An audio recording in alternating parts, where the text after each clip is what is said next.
La verdad sobre la última cena. El cristianismo ha confundido la última cena que el Mesías tuvo con sus discípulos con la noche previa a Pascua, con Pascua misma. Esta comida definitivamente no fue Pascua. No había manera que podría haber comido el Cordero de Pascua en esa ocasión. Y Juan claramente dice que fue antes de la Pascua. Juan capítulo 13, versículo 1. ¿Qué es entonces lo que representa esta comida? ¿Y por qué el apóstol Pablo dice, por lo tanto, todas las veces que coman este pan? 1 Corintios 11, 27. En la primera carta que Pablo escribió a las iglesias de Corinto, les advirtió sobre los problemas que muchos habían traído a la comunidad, tales como la longitud del cabello para los hombres y mujeres. También habló de los servicios de las iglesias. Él escribió: pero al dar las instrucciones que siguen, no los alabo, porque cuando se reúnen hacen más daño que beneficio. Pues en primer lugar, oigo que cuando se reúnen como iglesia, se dividen en bandos y hasta cierto grado lo creo. De hecho, debe haber divisiones entre ustedes para que se hagan manifiestos los que están en la senda correcta. Por lo tanto, cuando se reúnen no es para comer la cena del Señor. Mientras comen, cada uno se adelanta al otro y otros quedan con hambre, mientras que otros ya se han emborrachado. ¿No tienen casas donde comer y beber? ¿O están tratando de mostrar su desprecio por la asamblea de Yahweh y de avergonzar a los que son pobres? ¿Qué se supone que les diga? Bueno, por esto no los alabo. 1 Corintios 11, versículos 17 al 22. ¿De qué está hablando Pablo aquí? Parece estar diciendo algo sobre un servicio regular en la asamblea, el sábado, cuando el pueblo de Yahweh se une para la instrucción, la adoración y la comunión con Yahweh y con los demás. Él habla claramente de reunirse en comunidad. Pero en este mismo contexto se indica que estaban participando en algún tipo de comida, que no debía confundirse con la cena del Señor. Al parecer, cada uno traía su propia comida para el banquete, y algunos que eran ricos tenían mucho, y los pobres en la congregación tenían poco. Y Pablo no quería que esto fuera así. Esta no era la forma correcta de hacer las cosas. Este tipo de egoísmo no era como en aquella cena del Mesías. ¿Qué está diciendo Pablo aquí? A continuación se refiere a la última cena del Maestro con sus discípulos y dice, en 1 Corintios 11, versículos 23 al 26, porque lo que he recibido del Mesías es lo que les enseño a ustedes, que el Señor Yahshua, en la noche que fue traicionado, tomó pan, después que había pronunciado la bendición, lo partió y dijo, este es mi cuerpo que es para ustedes, hagan esto en memoria de mí. Asimismo tomó también la copa, después de haber cenado, y dijo, esta copa es el nuevo pacto efectuado por mi sangre, hagan esto todas las veces que la beban en memoria de mí. Por lo tanto, todas las veces que coman este pan y beban esta copa, proclaman la muerte del Mesías hasta que Él venga. En estudios anteriores sobre Pascua, quedó claro que la última cena que Yahshua tuvo con sus discípulos no era Pascua. Pascua no había llegado aún. Juan, en la descripción de esta última cena que Yahshua tuvo con sus discípulos, dijo, antes de la fiesta de la Pascua, Juan capítulo 13, versículo 1. Se muestra claramente, esta comida fue antes de la verdadera Pascua, que fue programada para ser comida y observada a la noche siguiente, el 15 de Nisan, como nos dice Juan capítulo 18, versículo 18. Al día siguiente, los judíos todavía estaban preparando la Pascua, dice Juan capítulo 19, versículos 14 y 31. Por lo tanto, ¿cuál era exactamente esa última comida? Lo que pocos se han dado cuenta al no estar familiarizado con las raíces hebreas de la fe, es que esta comida no podía haber sido Pascua, ya que los corderos pascuales no se mataban hasta la tarde siguiente, y luego se comía en las casas en la noche, tal como cuando Yahweh mató a los primogénitos en la tierra de Egipto y pasó por encima de los israelitas el 15 de Nisán. Sin embargo, obviamente, esta última comida fue muy importante, una comida de compañerismo y significado espiritual. Una mirada hebrea a la última cena. El comentario judío del Nuevo Testamento dice: la última cena es considerada por la mayoría de los estudiosos como comida o seder de Pascua. Muchos temas sobre Pascua se profundizan, refuerzan y dan nuevos niveles de comprensión a los acontecimientos en esta noche en la vida de Yahshua el Mesías. Sin embargo, no puede haber sido el seder, sino una seudat mitzvah, o sea, la celebración banquete que acompaña al desempeño de un mandamiento. Aquí está el fondo de su argumento. Cuando un maestro y sus discípulos finalizaban el estudio, se celebra una seudat mitzvah, también llamada seudat siyum, o sea, banquete de finalización, es decir, la graduación. El ayuno del primogénito, expresando gratitud por la salvación de los primogénitos de Israel de la 10ª plaga, se observaba el día antes de Pascua, 14 de Nisán, cuando es necesario comer una seudat mitzvah, o fiesta de celebración. Esta tiene prioridad sobre el ayuno. Con un mínimo de previsión, un maestro puede planear para completar un curso el 14 de Nisán y evitar así tener que ayunar.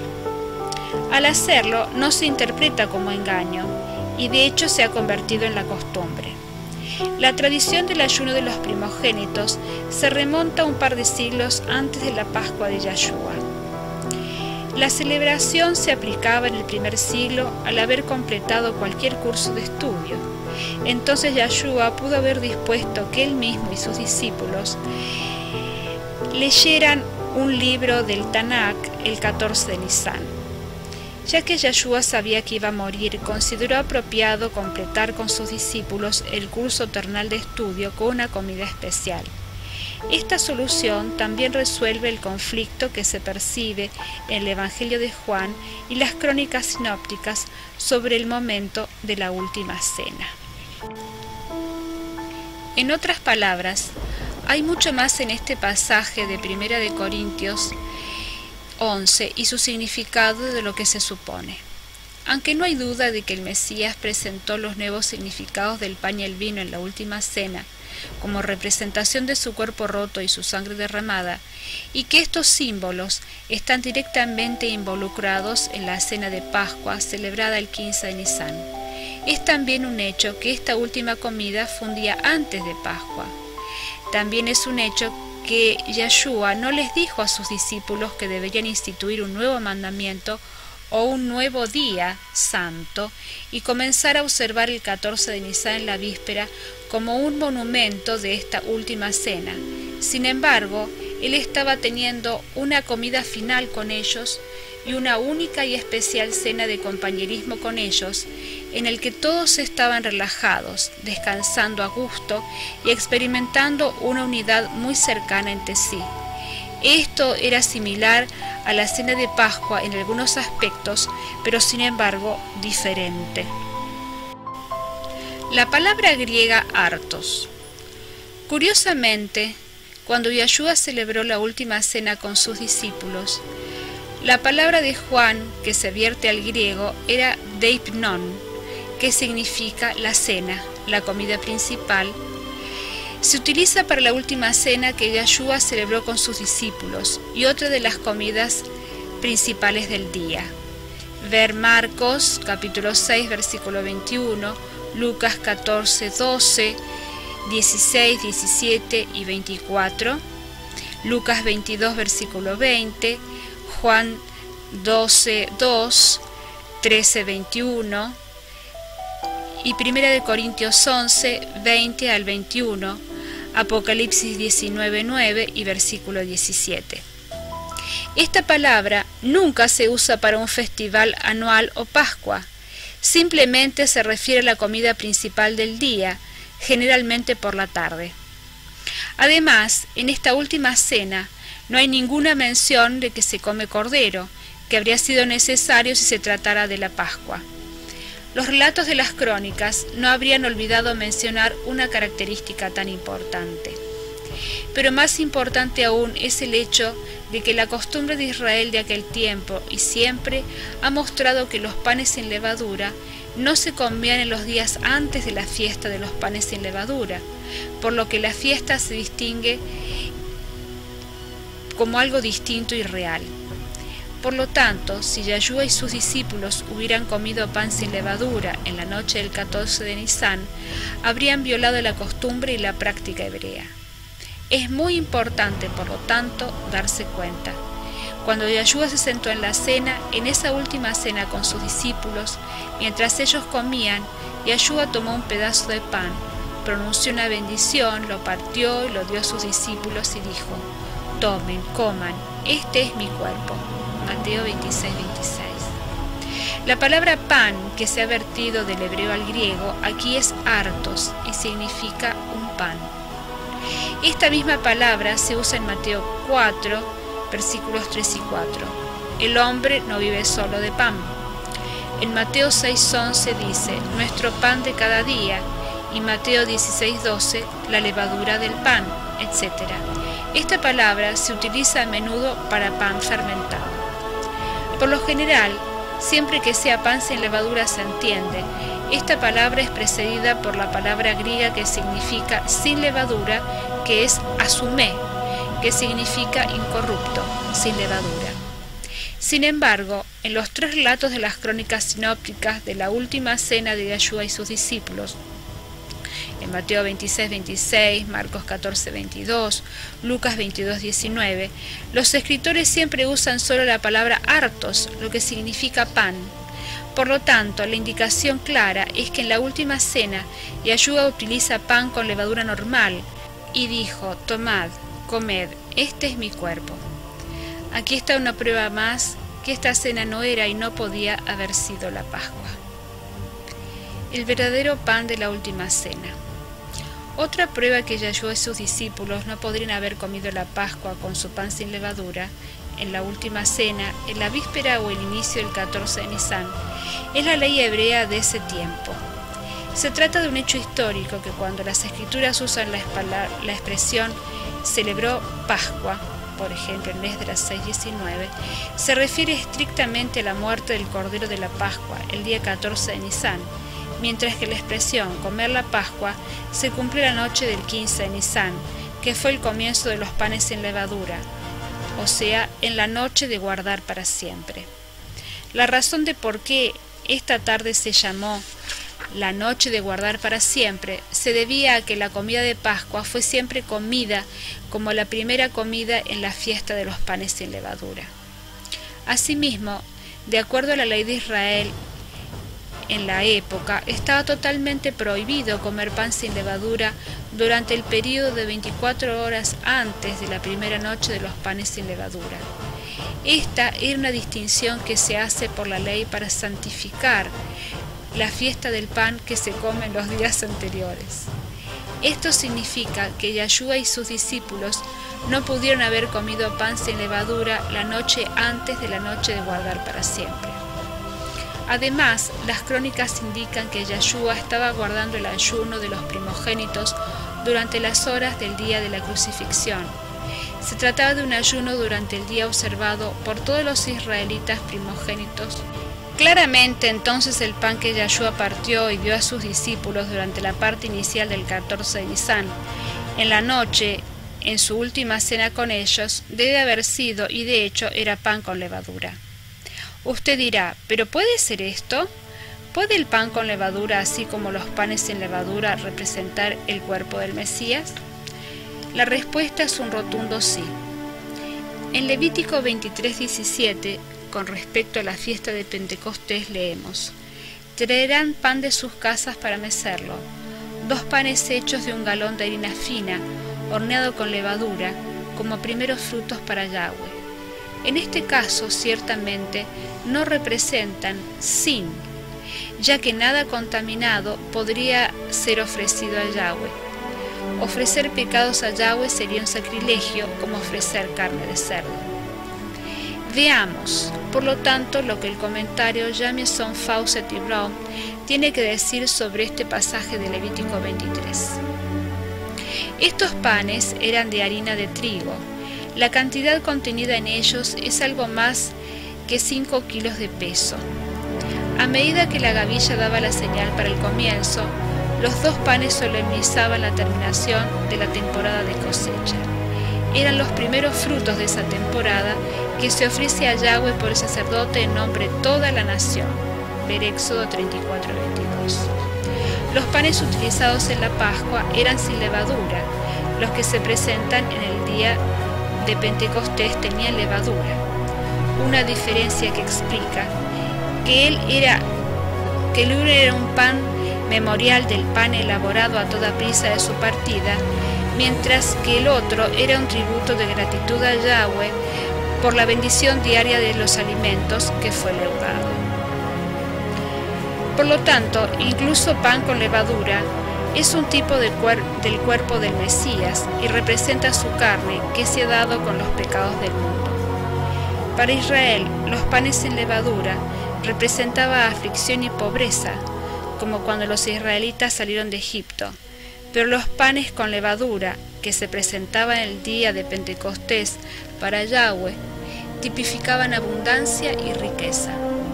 La tipología debe ser clara. El Mesías fue crucificado en la aflicción, golpeado, magullado, herido. El tipo perfecto de ser pan sin levadura. Pero el Mesías, como la riqueza, la abundancia de la vida, el pan que da vida, está representado por el dulce olor a pan con levadura. Por lo tanto, la riqueza de pan con levadura también simboliza al Mesías, el pan de vida. En Juan capítulo 6, cuando Yahshua alimentó a la multitud, les dio unos pocos panes y unos peces, declaró: porque el pan de Yahweh es el que baja del cielo y da vida al mundo. Yo soy el pan de la vida. El que viene a mí no tendrá hambre, y el que cree en mí nunca tendrá sed. Los padres de ustedes comieron el maná del desierto y murieron. Este es el pan que desciende del cielo, para que el que coma de él no muera. Yo soy el pan vivo que descendió del cielo. Si alguien come de este pan, vivirá para siempre, y el pan que yo también daré por la vida del mundo es mi carne.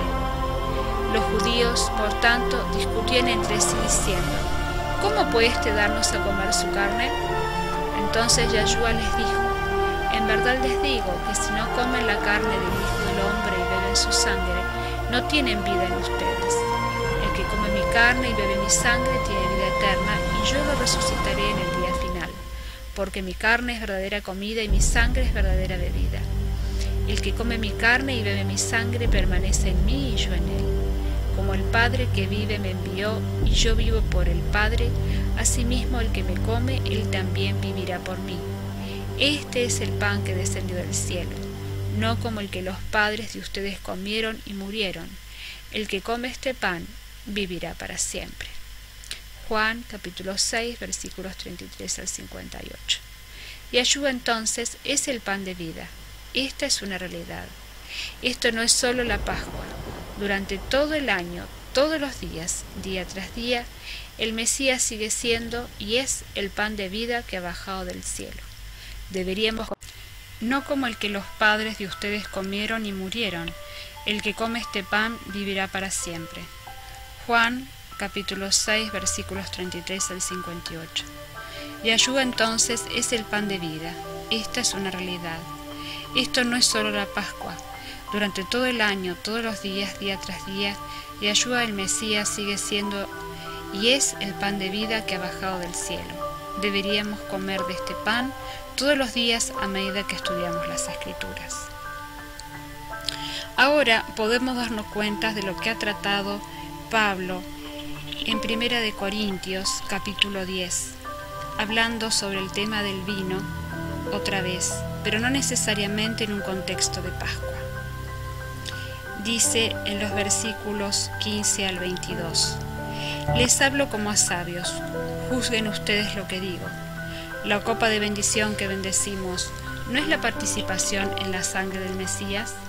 El pan que partimos, ¿no es la participación en el cuerpo del Mesías? Puesto que el pan es uno, nosotros, que somos muchos, somos un cuerpo, porque todos participamos de aquel mismo pan. Consideren al pueblo de Israel los que comen los sacrificios, ¿no participan del altar?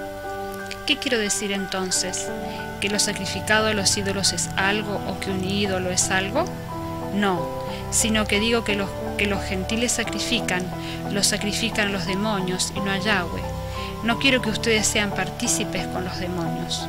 Ustedes no pueden beber la copa del maestro y la copa de los demonios. No pueden participar de la mesa del maestro y de la mesa de los demonios. ¿O provocaremos a celos a Yahweh? ¿Somos acaso más fuertes que Él? Primera de Corintios capítulo 10 versículos 15 al 22.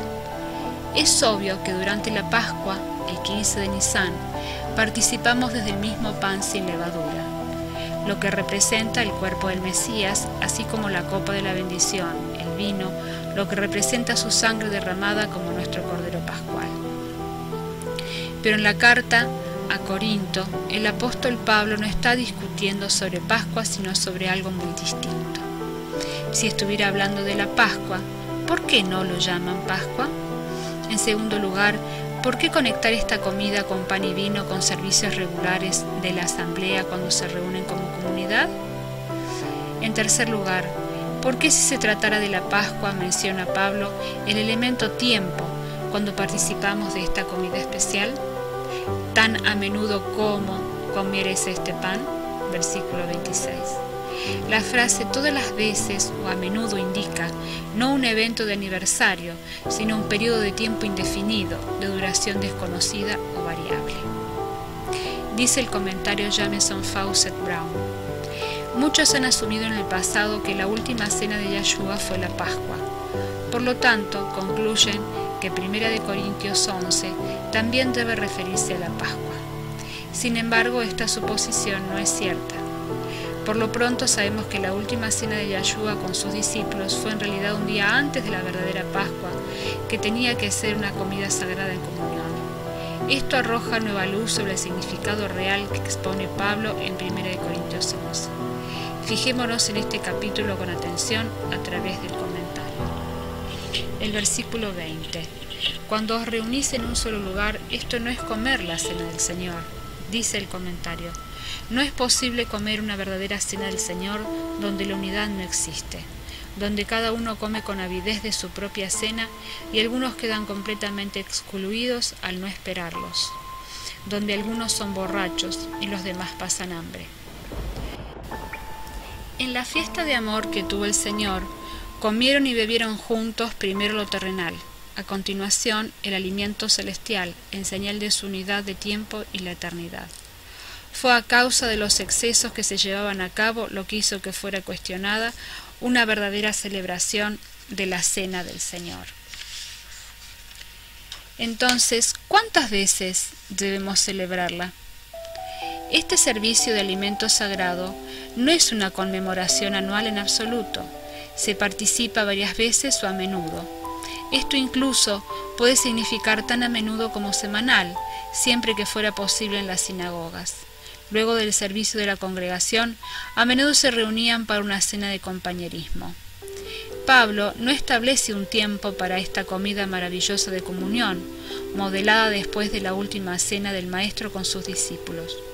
Para esta fiesta de amor él dice: muchas veces lo hacéis. La implicación es que esta comida sagrada de comunión, incluidos los símbolos del pan y el vino, representan que el cuerpo y la sangre del Mesías entregado por nosotros debe ser disfrutada a menudo. Esta misma expresión en el griego «cuántas veces» se encuentra en Apocalipsis capítulo 11 versículo 6, hablando de los 2 testigos que en el futuro hieren la tierra con plagas, todas las veces que quieran.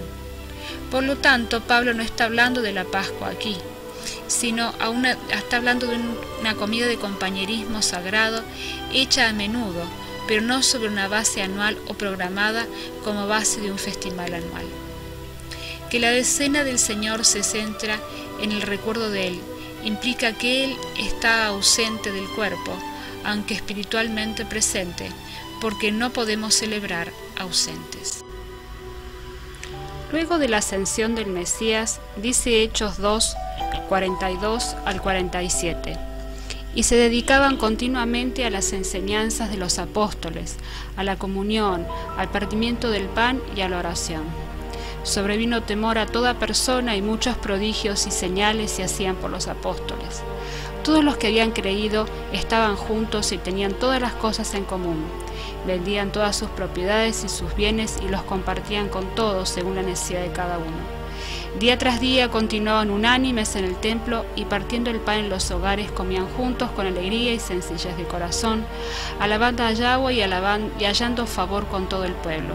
Y Yahweh añadía cada día al número de ellos los que iban siendo salvos. Observe que era una costumbre de la iglesia primitiva partir el pan juntos en comunión, alabando a Yahweh. Esto fue tan importante que se registró en el libro de los Hechos. Esto debería ser obvio para nuestra instrucción y amonestación, mostrándonos que deberíamos estar haciendo lo mismo hoy. Esto se verifica aún más en Hechos capítulo 20, versículo 7, un versículo generalmente descuidado. El primer día de la semana, cuando estábamos reunidos para partir el pan, Pablo les hablaba, pensando salir el día siguiente, y prolongó su discurso hasta medianoche. ¿Qué es lo que vemos aquí? Los discípulos están teniendo una comida en comunidad. Más probable es que poco antes del atardecer, después de un sábado por la tarde. Están juntos para una cena de compañerismo y es seguida por un mensaje dado por Pablo, sabiendo que iba a Jerusalén y sabiendo lo que acontecería allí. Recuerde que Pablo escribió a los hermanos de la iglesia de Corinto: sean imitadores de mí, como yo también lo soy del Mesías. 1 Corintios 11:1. Estas cosas fueron escritas en el libro de Hechos y discutidas en la comunidad de Corinto para darnos un ejemplo a seguir. ¿Qué es lo que nos dicen las Escrituras? Como una cuestión de hecho, las Escrituras están poniendo de relieve algo que ha pasado inadvertido al cristianismo, que tiene una mente griega. La cristiandad no tiene por costumbre celebrar una comida de compañerismo sagrado en la que el pan y el vino o jugo de uva, símbolo de su sangre derramada, es compartida junto con una comida en comunidad. Término que se refería a tener una comida o juntos. Los discípulos del Maestro, como hemos visto, partían el pan juntos, a menudo. No había tiempo fijo necesariamente, pero lo hacían a menudo. En su segunda carta, el apóstol Pedro nos advierte acerca de los falsos hermanos que vienen a estas fiestas de amor. Él declaró de ellos: pero estos, como animales irracionales, nacidos como criaturas de instinto para ser capturados y destruidos, blasfemando de lo que ignoran, serán también destruidos con la destrucción de esas criaturas, sufriendo el mal como pago de su iniquidad. Cuentan por deleite andar en placeres disolutos durante el día, son manchas e inmundicias, deleitándose en sus engaños mientras banquetean con ustedes. Segunda de Pedro 2, versículos 12 al 13.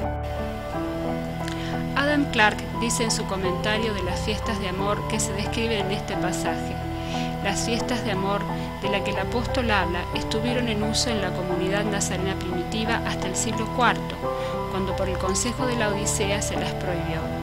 ¿Sabía usted eso?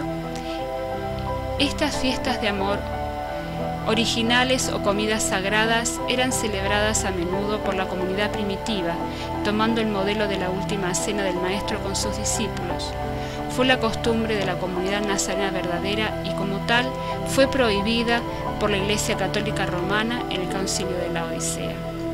Adam Clark sigue: entre los antiguos, los miembros más ricos de las comunidades hacían una fiesta de vez en cuando a las que asistían todos los miembros y el pobre y el rico comían juntos. Los huérfanos y las viudas, los extranjeros, eran invitados a estas fiestas como una prueba de su amor el uno al otro, de donde se desprende por qué fueron llamadas fiestas de amor. Estas fiestas antiguas eran iguales a la última cena o la fiesta de amor que Yahshua tuvo con sus discípulos. Al final de la comida, como en la última cena, los emblemas de pan y vino se toman, que simboliza el cuerpo quebrantado y la sangre derramada de nuestro Salvador, manteniendo todo el recuerdo del gran precio que pagó por nosotros en una actitud de temor y reverencia espiritual.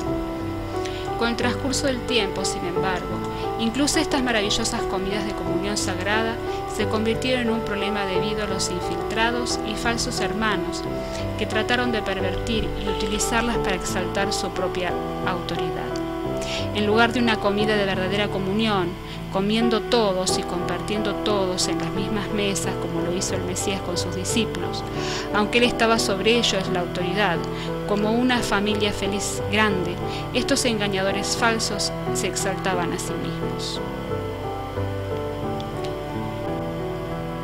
En la verdadera iglesia original, los ancianos no se exaltaban por encima de los hermanos.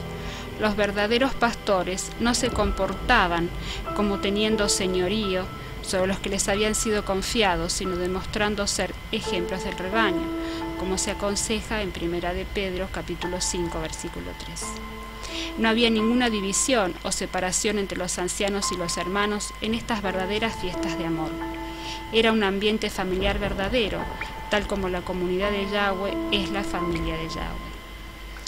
Jesse Lyman Woolworth, en la historia de la Iglesia cristiana, describe cómo estos corruptores e individuos egoístas apartaron aún más a los que, apostatando, se habían desprendido tiempo atrás de las comunidades nazarenas de las verdaderas raíces hebreas de la fe. Se introdujeron las comunidades y comenzaron a pervertir y cambiar aún más lo que quedaba de santo y bueno, y lo cambiaron por impíos disfraces paganos. Muchos privilegios fueron concedidos al clero, no todos por el imperio de promulgación, sino por la costumbre que pronto se convirtió en ley. Las funciones públicas obligatorias para todos los ciudadanos ya no eran necesarias para el clero, fueron liberados de los impuestos. Todas las acusaciones contra los clérigos fueron juzgados ante los tribunales eclesiásticos. Los ministros de la Iglesia pronto se convirtieron en una clase privilegiada por encima de la ley de la tierra. Esta, por supuesto, se convirtió en una gran maldición de la Iglesia, estableciendo un abismo infranqueable con la pura verdad primitiva y sagrada de Yahweh. Dice además Woolworth: todo el mundo buscaba pertenecer a la Iglesia y casi todo el mundo fue recibido, tanto buenos como malos, sinceros buscadores de Dios. Los hombres ambiciosos del mundo sin escrúpulos buscaron la Iglesia para el desarrollo social y la influencia política. El nivel moral de la cristiandad llegó muy por debajo del que la había caracterizado bajo la persecución. Los servicios de culto crecieron en todo su esplendor, pero fueron menos espirituales y consistentes que las épocas anteriores. Las formas y ceremonias del paganismo fueron introduciéndose gradualmente en el culto. Algunas de las antiguas fiestas paganas se convirtieron en fiestas de la Iglesia, solo cambiando de nombre. Cerca del año 405, las imágenes de los santos y los mártires comenzaron a aparecer en las iglesias, en un primer momento como monumentos siendo venerados y adorados. La adoración de Venus y Diana fue sustituida por el culto a la Virgen María. La Cena del Señor se convirtió en un sacrificio. ¿Ve usted lo que pasó? Cuando la simple y sagrada cena de compañerismo se pervirtió, luego de separarse de la comunidad nazarena, y los ancianos comenzaron a exaltarse a sí mismos, los condujo más rápidamente al paganismo. La verdad de Yahweh fue enterrada bajo una avalancha de autoridad totalitaria religiosa, supuestamente de parte de Yahweh, pero en realidad era una máscara del diablo. En el proceso, las maravillosas fiestas de amor que guardaba la iglesia nazarena del primer siglo fue contaminada y pervertida por la misa pagana, transmutada en forma encubierta en la Cena del Señor que se practica hoy. Así que se volvió de una cena alegre a un sacrificio sacerdotal. Al igual que en los días de Coré en el tiempo de Moisés, los ministros no estaban satisfechos con ser predicadores del Evangelio. Querían el arbitraje sacerdotal. Llamar a la Pascua la Cena del Señor en la que participan de los emblemas del pan y el vino bendecido por el sacerdote de la localidad o la más alta calificación de ministro, al día y a la hora que les parece a ellos. Lo que originalmente comenzó con el Mesías y los apóstoles como una sencilla y alegre fiesta de amor, se transformó y se convirtió en un ritual religioso pagano con el sello de Roma. La apostasía creció y se extendió y se convirtió en algo tan malo, según el historiador Hurlbut, que dice: la humildad y la santidad de una edad más temprana fue sucedida por la ambición, el orgullo y la arrogancia entre los clérigos. La ola de mundanalidad no controlada barrió con muchos profesos discípulos. La Iglesia y el Estado se convirtieron en uno. En el este del Estado dominó la Iglesia hasta que se perdió toda la energía y la vida edificante. En el oeste, la Iglesia gradualmente usurpó el poder en el Estado y el resultado fue el cristianismo, una jerarquía corrupta que tomó el control de las naciones de Europa, haciendo de la Iglesia sobre todo una maquinaria política. Entre los que se habían apartado del camino de los nazarenos, abundó la apostasía, envenenando la mente de los miembros de la Iglesia, que se hizo más y más una máquina política en lugar de una novia humilde, virgen santa y pura del Mesías. Los que pensaban que eran la esposa de Cristo se convirtieron en su lugar en la ramera de Babilonia. Ver Apocalipsis 17, versículos 1 al 7. ¿No es hora que los que realmente comprendan vayan a la fe una vez dada a los santos? Como lo escribió el apóstol del Maestro: amados, por el gran empeño que tenía en escribirles acerca de nuestra común salvación, he sentido la necesidad de escribirles exhortándolos a luchar ardientemente por la fe que una vez para siempre fue entregada a los santos, pues algunos hombres se han infiltrado encubiertamente, los cuales desde mucho antes estaban marcados para esta condenación, impíos que convierten la gracia de nuestro Elohim en libertinaje y niegan a nuestro único soberano y amo, el Mesías. Judas capítulo 3 y 4. Estimado lector, esta maravillosa verdad es restaurada hoy para usted por los discípulos de Yeshua de Nazaret, para que no siga la ignorancia bajo la astucia de Roma. Así pues, el pasaje en 1 Corintios 11 no prueba, como algunos afirman, que Pascua fue cambiada a principios del 14 de Nisan. A pesar de los principios aquí expuestos, Pablo puede referirse a los elementos del vino y el pan de la verdadera Pascua que se celebra anualmente el 15 de Nisan. Pablo en realidad está hablando aquí de la cena de camaradería sagrada que se llevaba a cabo todas las veces que fueran capaces de hacerlo, para tener una comida juntos como comunidad, recordando en esta ocasión nuestra participación en el pan, que simboliza el cuerpo del Mesías, y el vino, símbolo de su sangre. Una cena de compañerismo sagrado, como una celebración especial asociada con él. Esto es mucho más que tener una cena en conjunto. Centramos nuestra mente en el Mesías, el que hace que nuestra comunión con él sea posible.